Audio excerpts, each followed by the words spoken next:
joining us on YouTube, on Zoom, live and later. Welcome to the Wednesday class that shall not be named. So excited to be here with Michael and Flossie and Arlene and David and Lou, who just came in. And so we're excited to start studying. I know a lot of people, there's some things going on, so we have a little smaller group today, but we're going to have a great talk about some Israeli leaders. Obviously, Rob Cook, but I'm going to talk about two others also to give kind of a balanced view of what was going on. I think we've talked about Theodor Herzl, who obviously we mentioned is considered the father of Zionism. But he died in 1904, so he really didn't have the effect later on that some of these others did. And so we'll talk a little bit about it. He also was not as particular on the type of Zion. He was Zionistic, very secular, but his goal was to establish a Jewish state. There are people who had further goals as to what should the Jewish state look like and how should we get it. Theodor Herzl was obviously secular. He was worried about the anti-Semitism in Europe, whether it was because of the Dreyfus Affair, which most people think, although there's a lot of scholarship later who think that maybe that wasn't as important as he stated. But what we know is Zionism started with a small movement in the mid to late 19th century. There were already Jews there. The word Zionism already had been created before Theodor Herzl. But what we're going to see is we're going to talk about three key figures who helped move Zionism into different directions. All essential, all controversial. And so it makes it that much more interesting. One of them is not David Ben-Gurion. That would be a whole separate section just on him. Obviously, he would be considered, kind of in many cases the number one guy, whereas Theodor Herzl got the ball rolling. David Ben-Gurion is the one who got it actually to the point where we created a state. So we're going to talk about two, maybe three others also after we talk about Rob Cook. So we have to go back to a different time period, go back to what we talked about with Theodor Herzl, who he wanted to create this Zionism based upon more Western European ideals. I think he was interested in bringing Americans as well. But when he started creating and moving and visiting, who were the people who were more interested in making this Zionistic dream true? It wasn't the Western Europeans, who were doing pretty well considering, or the Central Europeans. It wasn't the Americans who was interested in this Zionist endeavor. It was the Eastern Europeans and the Russians. They had, of course, struggled more, especially after 1881 with the pogroms. There would be massacres, of course, the Kishinev one in 1903. There were exceptions to the rules, but most Jews were in shtetls or ghettos or were very limited. And when they prayed, where did they always pray? They prayed to Palestine. That's where they prayed. In their literature, in our prayers, it says Jerusalem, Jerusalem, Jerusalem, Jerusalem, which of course in the prayers actually means the Messiah, but was retranslated, reinterpreted to literally mean Jerusalem. So he got all of these Eastern Europeans. So Theodor Herzl could have cared less if the Jewish state was in Israel or not, but all the people who came to support him did. So Israel, Palestine, that was the place. He already started the idea of purchasing land and having the second Aliyah, called Aliyah Bet, where people started moving and and we're not going to talk about labor Zionism today, but started moving to Israel to create these enclaves of Jews who would work the land and live in Israel. Now, at this time, obviously, the idea of a country in Israel was fancy or a dream, as it is so often said, to so many people. And the people who most spoke about the idea of a land in Israel were not The Zionists, they were the religious Orthodox. And what did they say about the idea of moving to the land of Israel? It's in all of our prayers. However, every time you see the word Jerusalem or Israel, not Israel, Jerusalem or David in the text, it's not about creating a modern state of Israel. It's what is it about? We see Jerusalem, and anytime you see the words David or Jerusalem in the prayers, it means one thing. It means the Messianic era. When the Messianic era comes and that next world, the Jerusalem in the heavens and the Jerusalem in the reality are combined, we're all going to live in Israel with God and our ancestors in the Messianic era. So when it came to Zionism, the Zionism that Theodor Herzl was proposing, there was a very big problem, because according to this belief system, you could still move to Israel. I mean, you could move to Palestine. There was nothing wrong with that, although there was really nothing there. It was a nothing area that nobody wanted to live. But you couldn't create your own country there because the Messiah hadn't come. And this became a firm belief in Jewish orthodoxy that no Israel, no Palestine for Jews.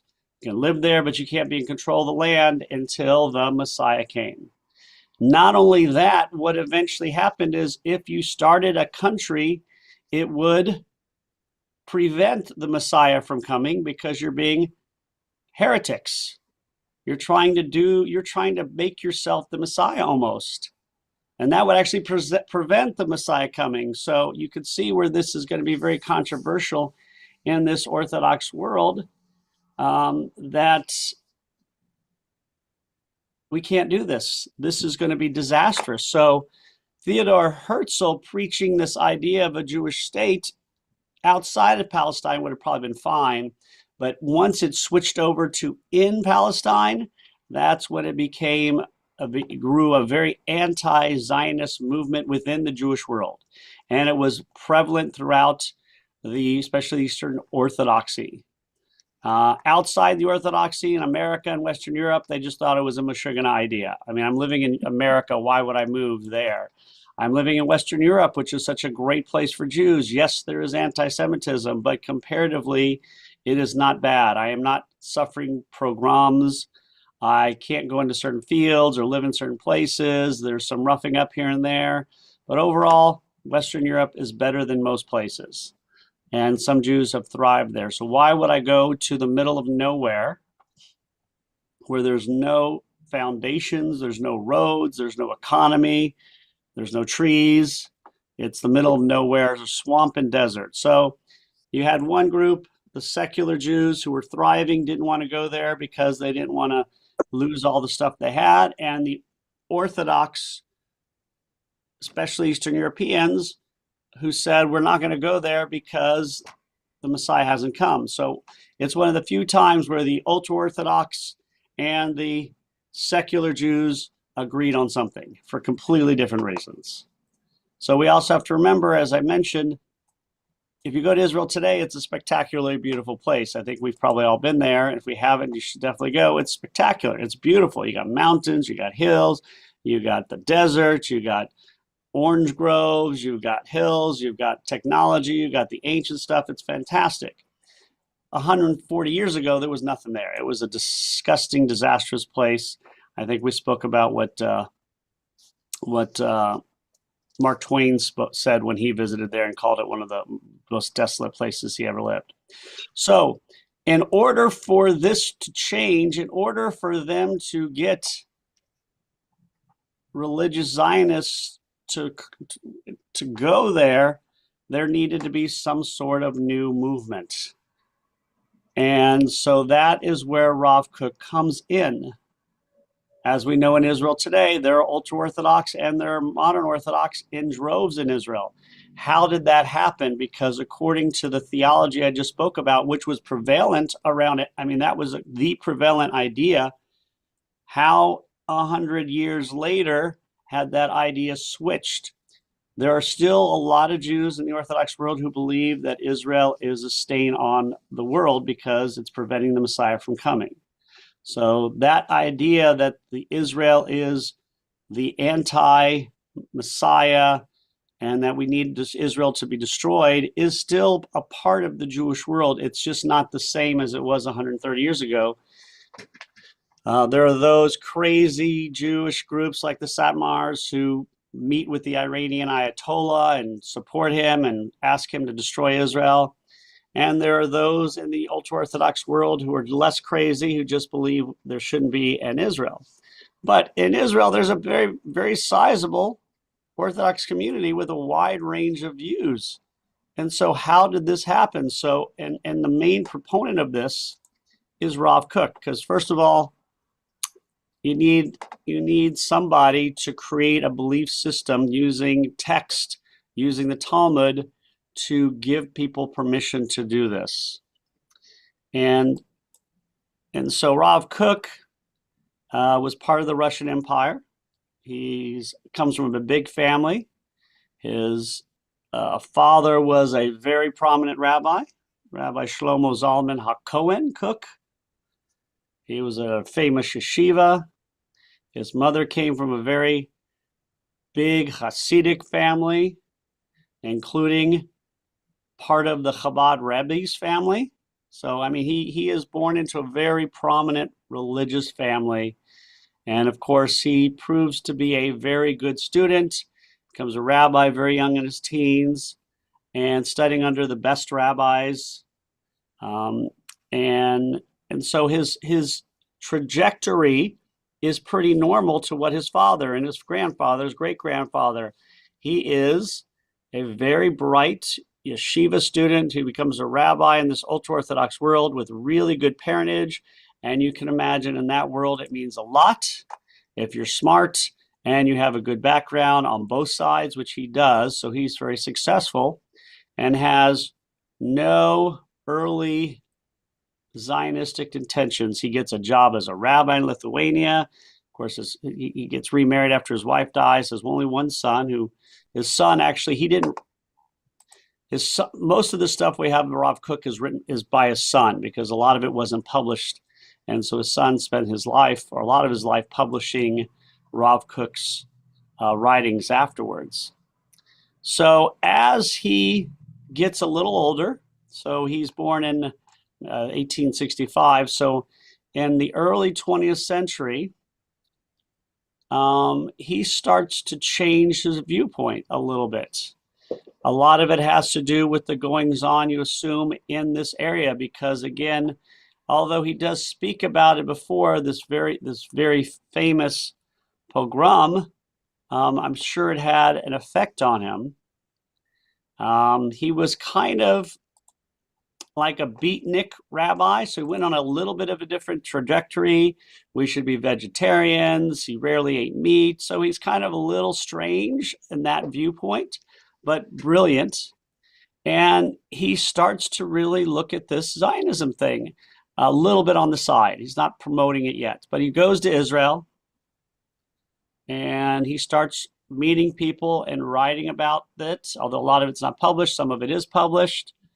And he starts talking about this group of people who are moving to Israel. And he's not talking yet about a state of Israel. A lot of it has to do with there are people moving to Israel, and what kind of people are they? They're secular, they're socialist. And so he starts caring about, well, we need to have some religion. They're starting all these settlements in Israel, and they're not getting any religion there. And so he starts creating some visits for rabbis, some of them prominent, some of them not, to visit, Israel, what was Palestine, Samaria, Galilee. And they go and visit, they teach about Torah, they teach about Shabbat. You can only imagine you know, these really ultra Orthodox guys with the hats and going to these farms they're draining the swamps, and all the people are disgusting, and they come in there. So they're and this is what he's doing. So he's doing these visits back and forth, and of course and this is for years, but then World War I happens, and he actually gets stuck in Germany, but escapes, and is in the UK. So he's in the UK with nothing. He just escapes from Germany, just happens to be there when the war starts, can't get out, gets to Switzerland, escapes to London. I don't know exactly how. I forgot the story. And then in England, he's kind of stuck in England. I mean, he's a very prominent rabbi, so he's not going to starve because everybody knows each other. But he's stuck in London, and so he ends up, you know, working for a synagogue in London for kind of the immigrant community who lives in London. So he does this throughout the war. After the war, he decides he wants to be part of this moving to Israel. He's not quite open about his Zionist beliefs. It probably would be considered, make him a heretic, but he accepts the position of the chief rabbi of Jerusalem, and then the Ashkenazic rabbi of Jerusalem, then the chief rabbi of all of Palestine. So his ideas are, it's okay for Jews to move there. I'm going to be the rabbi here. What did his family thought? They probably thought he was a little Meshuggah. Why would you go to Jerusalem when there's not that much there? With all this upheaval after the war, there's all these things going on, but this is what he wants to do. So he founds a yeshiva in Jerusalem, and then he starts to preach a little bit of his viewpoints. Now, first of all, as great of a rabbi he was very centered on Jews, very centered. He was a very big proponent of Jews are different than everybody else.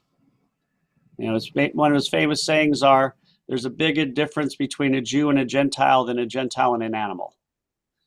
You know, so he was, you know, in some ways very strange, but the spirit of Jews obviously are as much more important. And he goes around speaking and doing things that alienate him from his people in many ways. He then becomes a very controversial figure. Not for that, because a lot of people say that. You don't say it loud in Russia, but he started to create alliances and friendships and communications with Zionists, not just to help bring religion, but the secular alliances, even the military ones, and of course he becomes friends with he's friends with the non-Zionist Orthodox and the Zionists, and he's trying to find a way to connect everybody. So, he helps start Hebrew University, and he starts talking about how we can combine these things, how he can be friends with the secular Zionists and support them while maintaining his belief system. He even spoke kindly of Theodor Herzl after he died, which was kind of controversial at the time. This was much earlier. But he starts to preach very controversially his belief that Zionism is okay. Not only that we should add religious Zionism to the mix. And so he becomes the biggest and most famous proponent of religious Zionism. And he started to support the settlements, not only the settlements but bringing Torah to Zionism. And this was a very major issue with the people who believed you could only have an Israel if the Messiah came. So What did he do that changed the viewpoint? What he did was kind of simple in many ways, but again, very controversial. And remember, to the other Orthodox people, the people in Israel, not the people living in Israel, but the people who want to start a country are basically evil. They are the worst of the worst. They are preventing the Messiah from coming, and he starts to defend their behaviors. He starts saying, you know what? I don't believe this. I think that we should be supportive. And the reason we should be supportive is, drum roll please, because what are these secular Zionists doing? They are preparing the stage for the Messiah. That's the big change. That's how he brought, of course, he uses text. So basically what he is saying is they're not preventing the Messiah from coming. They are bringing the Messiah. They're setting the stage. Do you think the Messiah is just going to come and found Israel and the world? No, we have to do some work for it. These people are going to prepare the stage for it. And he thought, you know what, we need to have the whole thing. And most of these early Zionists, wanted a bigger area. So his pamphlets and everything are going around speaking about praying at the Western Wall, incorporating religion into Zionism. And he was lionized by many and villainized by many as well. Today, his reputation in Israel, of course, is stellar. It's been, 90 years since his death, but he could be very controversial. Now, he wasn't as controversial in Israel when he's hanging around with all these Zionists, but there were Jews in Israel. The Orthodox Jews in Israel mostly did not believe there should be a state in Israel. They were living in Israel, but they didn't believe the Jews should be in control. That was so even the Orthodox in Israel were probably not very thrilled. And so, again, he's a great orator. So eventually, there were some scholars, a few of them, who started to support him, especially with all that was going on in Eastern Europe, especially after a world war, especially after the Depression that would start in 1929. He dies shortly after in 1935, so shortly after what goes on in Germany. But so that doesn't really have an effect on him as much as some of the others. But not only was some, but some of the other rabbis started not to speak out against him. The Chofetz Chaim, one of the most famous ones, didn't speak out against him. So he started to change the landscape in certain circles as to what was okay to as an Orthodox Jew. Could you support Israel? Yes. He was there helping to create the Balfour Declaration. Why? Because where was he during World War I? England. He was in England. Obviously, he didn't have the impact that Chaim Weizmann did, although he didn't really I don't think, got along that well with Chaim Weizmann. Maybe pretty mediocre. But he wanted to stress that the halakha the law supported the idea of creating a state, a Jewish place. And that's what he's going to be best remembered for. First chief Ashkenazic rabbi of Palestine, and this idea of religious Zionism. Now, of course, that spread and now pervades throughout Israel. What they call the modern Orthodox in Israel are direct descendants, although they're not ultra-Orthodox. They are rampant Zionists. They serve in the military. They serve in the toughest units. There are still ultra-Orthodox in Israel, by the way, who do not believe in the state of Israel. And so that is always going to be friction. So, but again, I'm sorry, Lou. For the same reason that if there's a state, the Messiah won't come? Yes, there's still those who believe that. Reason? Exactly. Okay. So again, Zionist leaders and Reform rabbis are the worst of the worst in some Flossie. Yeah. Can you explain where the word Palestine came in and the word Israel, how far back it goes. Well, Israel is easier because Israel is the name. So you may remember the story of Jacob when he fights with the angel. Not Jacob. Jacob when he fights with the angel. You guys know that? So Jacob fights with the angel or whatever this being, and he says, I'm going to give you this land, and he calls him Israel. So Israel becomes the name of Jacob.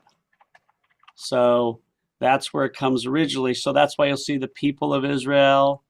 And that's why you'll see when they say Israel, it can mean,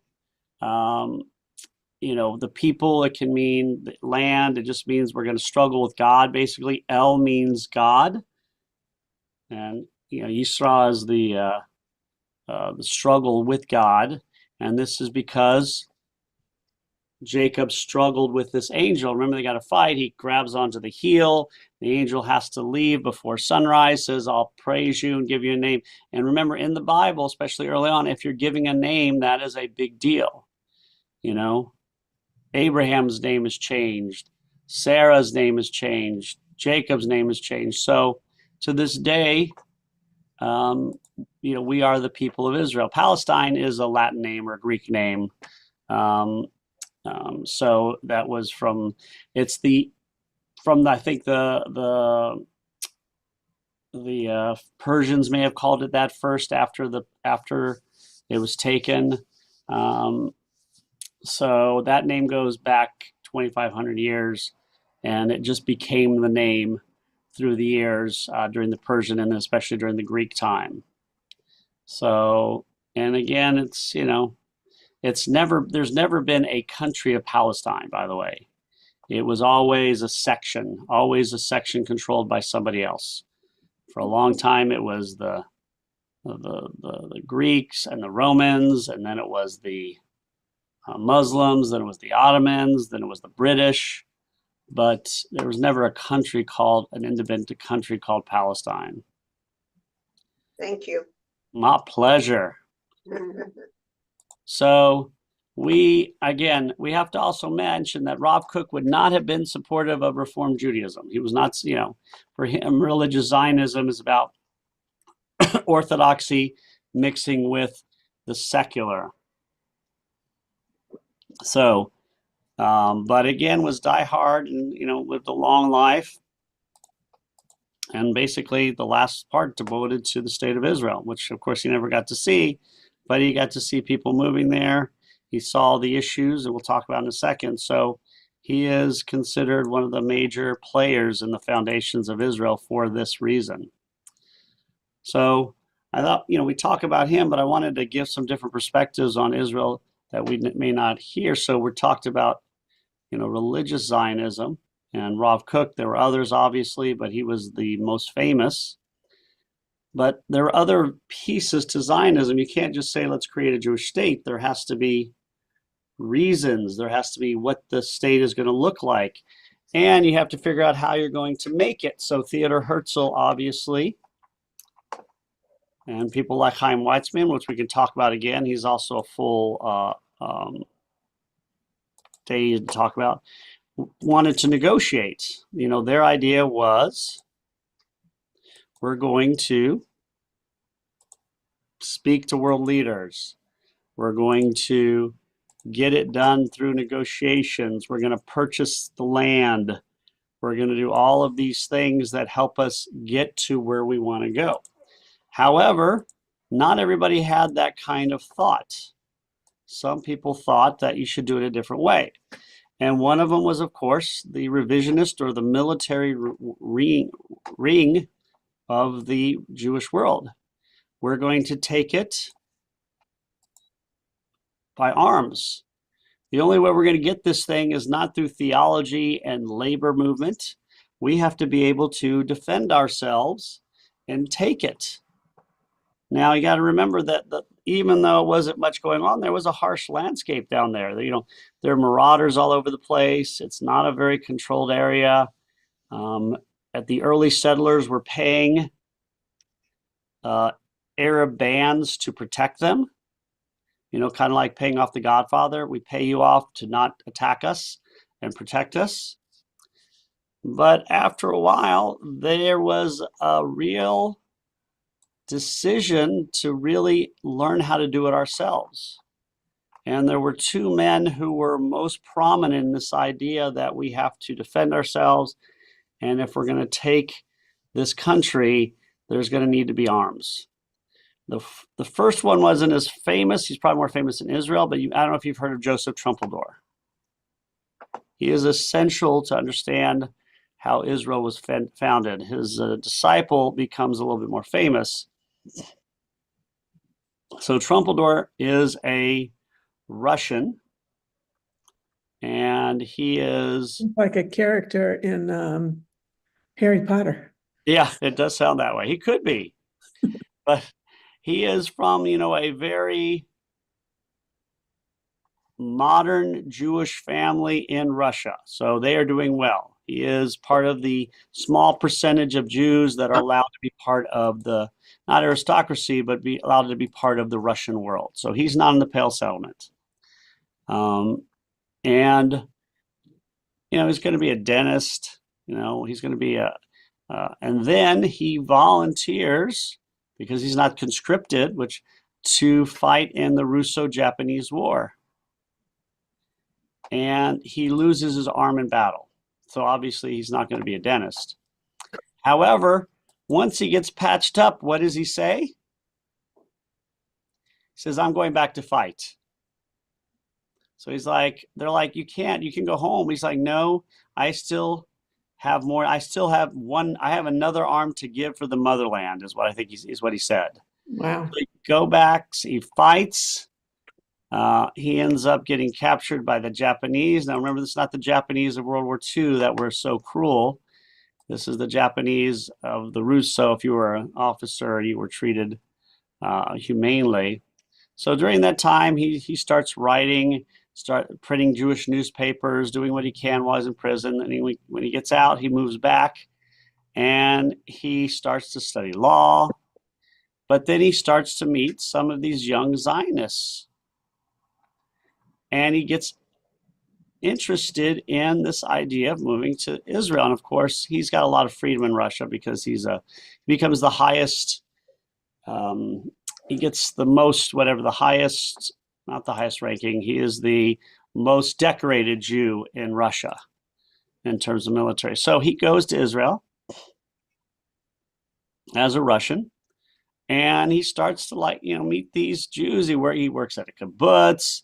He joins a farm in another place, and then he sees what's going on there and that these people need to learn to defend themselves. But of course, World War I breaks out, and he has an idea. So the Ottomans kind of kick out a lot of the Jews who are more militarily bent, and he goes to Egypt, and he decides that the Jews need to show their support of Britain. Britain is also the ally of Russia. And he decides we need to have a Jewish legion in the military during World War I. And he creates the Mule Corps. And it's an all Jewish unit, the first one in 2,000 years. And they go and fight. They even see action in the Battle of Gallipoli. And what the Mule Corps did was they were mostly a transport corps. They made sure to get, when you go to war, you have to have the line to get all your stuff, because if you don't have stuff, you lose. I'm not a war person, but I know you need to have, what's it called? The line, the what? Supplies? I don't know. The supply line. We'll use that one. I was thinking of a different one. He is in charge of the supply line. One of the people for Gallipoli and other places. And he is a prominent war hero from Russia. This is, he has one arm. So he's the guy who, when they're all working and this is the desert and it's hot, his corps, his Jewish legion, they have to have their buttons buttoned all the way to the top. They always have to have their uniforms perfect, no matter how hot it is, no matter if the other units are taking off their shirts. The Jewish unit does not do that under Trumpeldor. And it's a very important first step One, it gives some people experience in war, in battle, in the military, which they didn't really have. And two, it shows that it can be done, that Jews can fight. So after the war, he tries to create a Jewish regiment and the Russian army as well. So he wants to help prepare people to move to Israel and have them be ready militarily. So he goes, and unfortunately he dies in 1920. So he dies early on. If anybody ever sees Israel, there's the very top, there's like the thumb, there's a little extra part at the top. That is called Tel Hai. So Tel Hai is a village where he was working on a farm and showing them how to defend themselves, and they're attacked by some marauders. There's a mistake. They believe that there are French soldiers there, but they're not. These Shiites, and he ends up dying. He famously said at the end, which is always, debated, did he say this at the end or not? His last words were, "Never mind, it's good to die for our country," which has become a very famous phrase. There's debate as to whether he said it or not. His Hebrew wasn't that good, but he's still buried up there. He's one of these guys who said to the, Ben Gurion and the people in South, he says, "We need reinforcements." And they tell him, you need to leave and just give it up. He's like, "No, we're not giving this up." And he dies defending it. And that becomes the rallying cry for Israel today. We don't leave people behind. We don't give up. We don't give up land. We don't leave people behind, because they did. They left this group of settlers alone and said, just leave and come back. And now in Israel, you don't see that. And that's because of Joseph Trumpeldor. That became the basis for this idea that you don't leave people behind. You don't leave people to defend themselves without assistance, which became a real issue, obviously, in the war recently in Israel when that did happen again. So Trumpeldor is universally beloved in Israel. He died young. He wasn't old enough to become controversial like Rav Kook, kind of like Theodor Herzl. He was more controversial in his day, Theodor Herzl, but he died young. So he died young. So he is universally beloved as a national hero in Israel. He is not everybody loves him. The revisionist Zionists, the left-wing Zionists, everybody loves Joseph Trumpeldor. So that is really, so he's one of those few guys that is respected by every side. Not so with the next person who continues the tradition. This tradition would continue all the way through Menachem Begin, obviously, who became prime minister of Israel. Not his disciple, but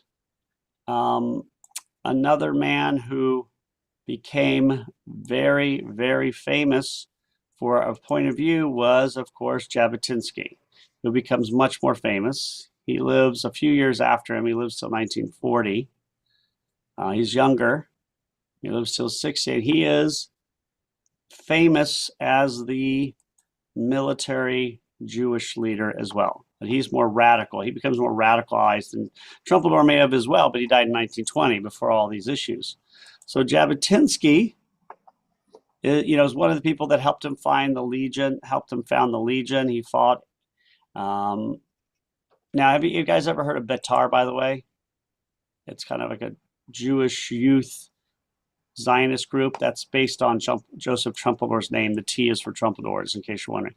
Anyway, Vladimir Jabotinsky, who became known later as Zev, because he changed his name, is the most famous of this revisionist military Jewish Zionist. He believed that we need to take it. So he's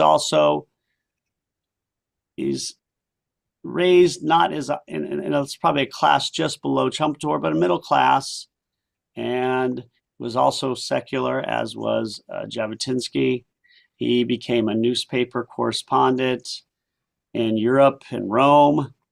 And so he's studying in Rome and law, but he is kind of like a beatnik. As a young age, He is basically just kind of one of these guys who's skipping class and going to coffee shops and doing his thing.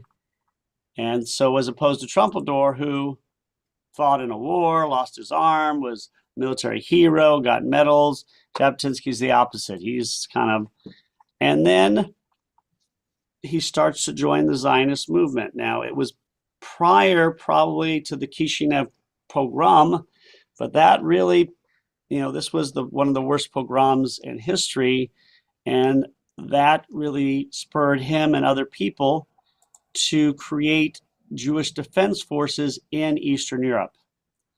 So he decided in Europe that we needed to be able to defend ourselves, that everybody should have a gun, and every boy, Jewish boy, should be trained to shoot. He's famous for saying, it's better to have a gun and never need to use it than not have a gun and need to use one, something like that. And so he was more interested early, although he's doing Zionism, he's working in Eastern Europe to try and protect the rights of Jews, especially after 1903. And then he starts to become more and more devoted to Zionism. He goes to the Sixth Zionist Congress in Switzerland.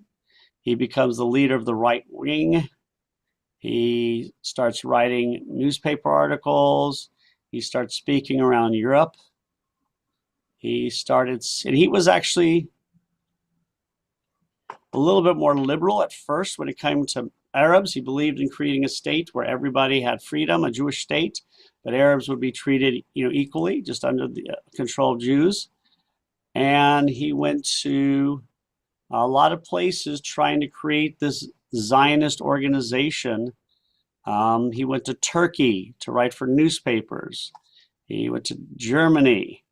And so he wanted to create a Jewish country, and he wanted to ensure that there would be Jews who could protect themselves. So he did fight. He helped start the Mule Corps. He didn't fight with them. He fought with another group. And so he got experience in the World War I. He got a promotion. He was appointed the MBE Order of the British Empire, so he did very good. And then he kind of goes after his time in the war and starts to really promote Zionism more and more. Now, there's riots in Israel in 1920, and so when the British hear about it, they go and arrest him. He's living in England, but during these riots, they find that he has weapons, more than he should have. So he goes to jail for a while with Chaim Weizmann, and eventually he's freed, and he moves to Israel. And he becomes really this right-wing propaganda machine to create Zionism, where the military would play a prominent part. He starts these military youth organizations. Obviously, he is combative with the other Jewish leaders who want to go more the secular route and negotiate and buy. So he becomes a thorn in the side because it's hard for Weizmann to negotiate when there's this violent Jewish group, but there's also violent Muslim groups. And so he wants to protect against that. And he is really considered a major radical, starts the Irgun, as we know, and believes that the only way they're going to be able to create a Jewish state is by taking it. He's a big supporter of Mussolini and believes that, this is before Mussolini sides with Hitler. And he believes that the Jewish community in Eastern Europe is very much at risk. This is where he's considered almost a prophet, because in the 19th now, he doesn't necessarily think it's a risk because of Germany, although he feels the Jews in Germany are risk. He feels like things are getting worse in Eastern Europe and that Jews should just leave Europe and go to Israel.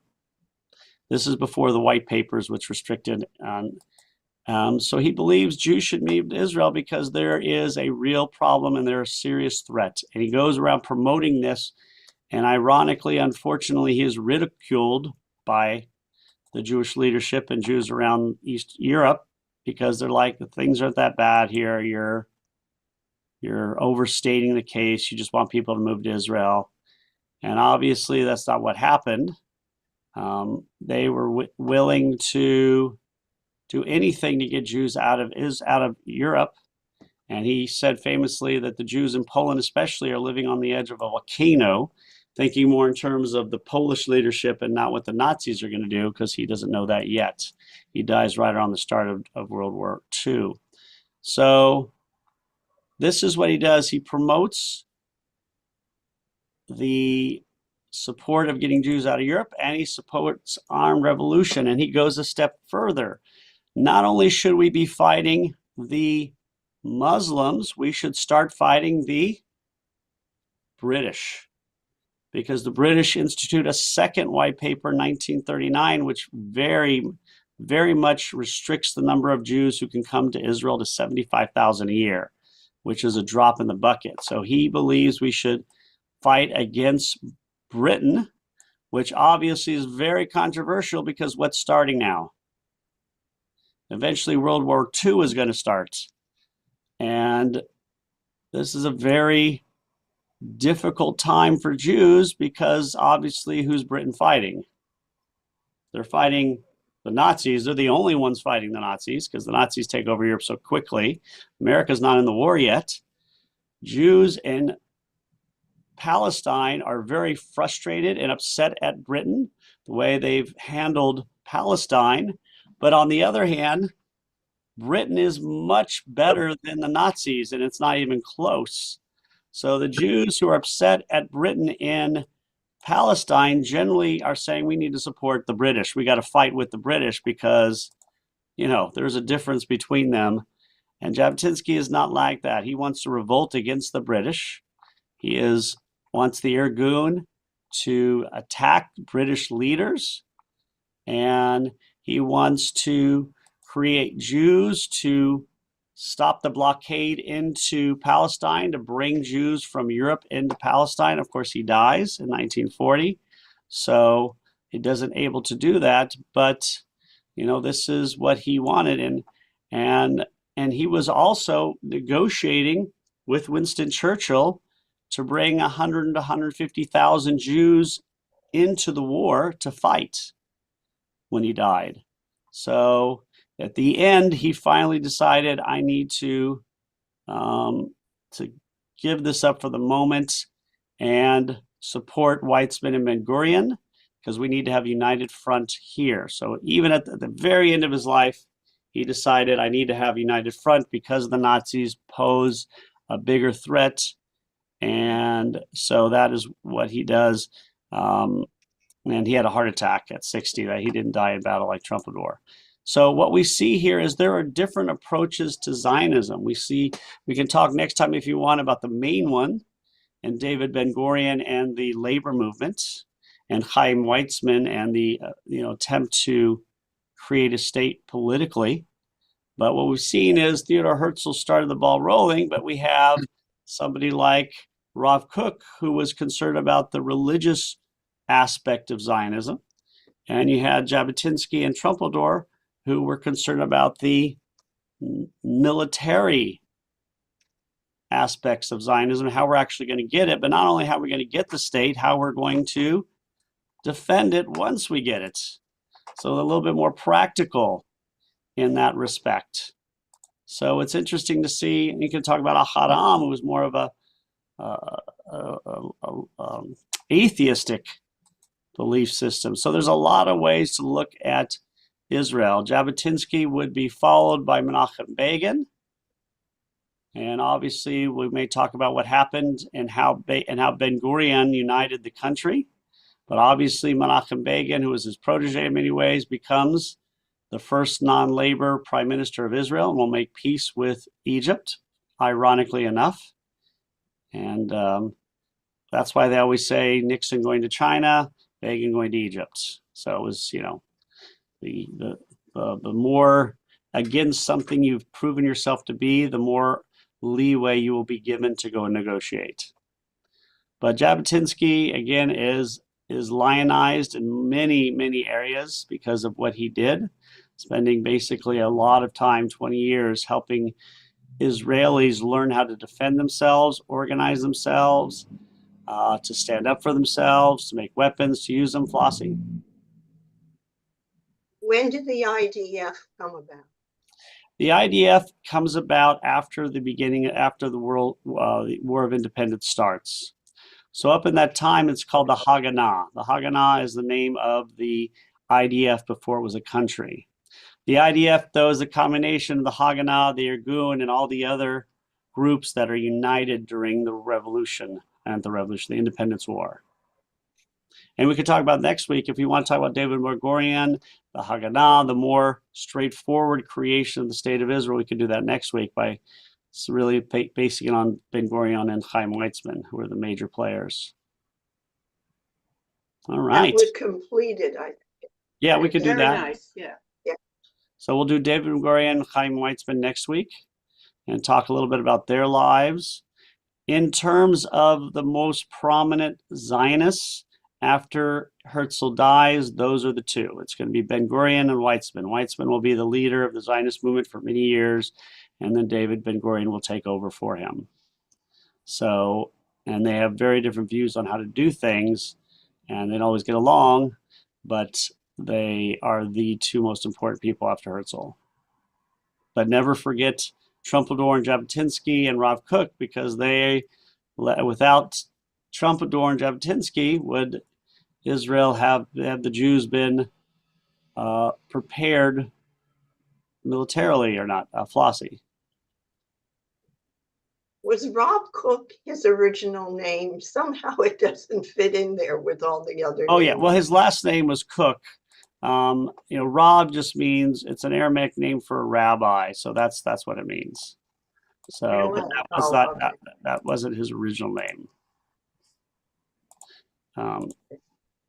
His original name was Abraham Isaac Cook. Nice Oh, Jewish okay. name.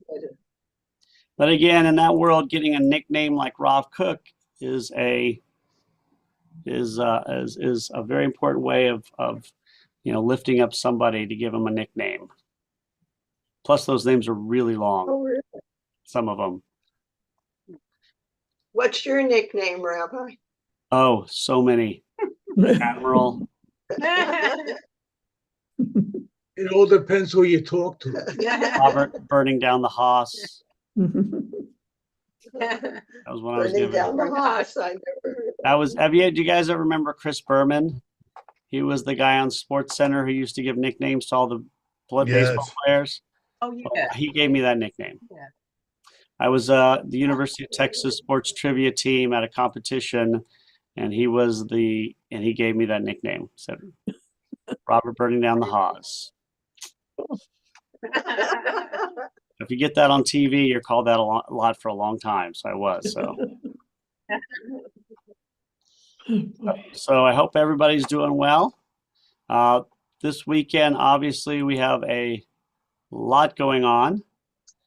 We've got a legislative Shabbat. We're inviting some legislators to come to teach a little bit of anti-Semitism on Saturday.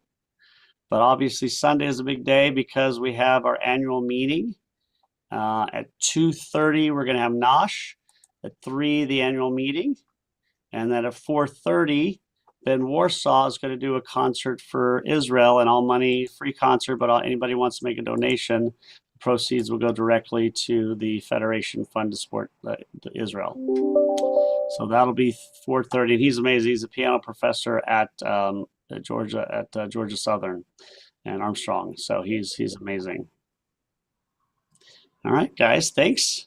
So this week, and then also don't forget the weekend. We'll see you this week. I'll see you this weekend. Yes, and anything you need, let me know. And don't forget our scholar in resident will coming up soon as well, and he is going to be amazing. So in case you don't know, the scholar in residence is going to be doing a program Thursday, Friday, and Saturday. Let me get the dates. This 8th, 9th, and 10th of February. The Thursday event is going to be at 45 Bistro. and he is going to be talking about Chagall. There's going to be Nosh, but we only have room for 75 people because of the limited space, and we're almost booked. So if you want to come and talk about, who did I just say? Chagall. Chagall, thank you. Yeah, from an expert and have some nosh at one of the best restaurants, please call now because it will probably be booked by the end of the day. So it should be. And then he'll be speaking Friday night about Jews in the Revolutionary War. And then Saturday, he'll be speaking about Jews and the food. And so Friday night is a paid dinner. You don't have to pay for the dinner. You can still just come in here after services. And Saturday is free for everybody. All right, guys. Shabbat. Is it Shabbat? Close enough. Shabbat Shalom for this weekend. And stay safe, everybody. Good to see you. Welcome, David. And Thank you. thank you for joining us, everybody, on YouTube on the Wednesday class that shall not be named. Next week, we'll be talking about David Ben-Gurion and Chaim Weitzman. Shabbat Shalom in 2 days, everybody.